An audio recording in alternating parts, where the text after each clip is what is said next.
This is the absolute easiest baked fish recipe that I know of. It only takes about 3 minutes of prep. Here's how I do it. First, I'm going to start out with some parchment paper on a sheet pan.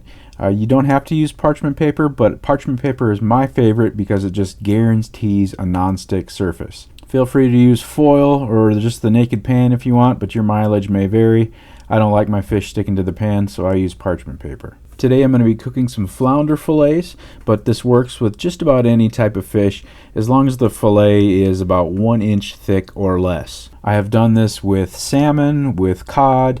Like I said, it works with just about any fish as long as the cut isn't too thick. But I'm going to put these frozen fillets directly on the parchment paper on the pan here. There's no defrosting needed for this recipe. That's what makes it just so dang easy. And I'm going to spray these fillets with a little bit of canola oil here. I like canola because it's got a neutral flavor, but use whatever oil you like. The main purpose of the oil is just to wet the surface a little bit to get the seasoning to stick. Today I'm going to use this Badia Complete seasoning. It's just kind of a general purpose seasoning.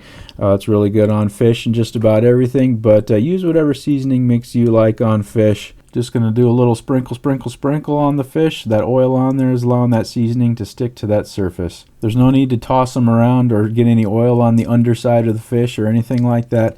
These are ready to go in the oven. They're going to go into a 425 degree oven, and I'm going to set a timer for 15 minutes.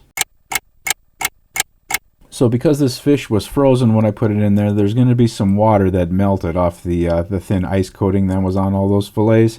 And as you can see, there it is on the pan. And all I'm going to do is just kind of tip the pan over the sink just enough to get some of that water to drain off. Don't have to get every single drop of the water off, but I like to just get most of it off. Again, this isn't critical. You could just leave the water on there, but I like to get it off there and kind of dry out the fish a little bit. And this fish is probably about 75% cooked through here. It just needs a little bit more.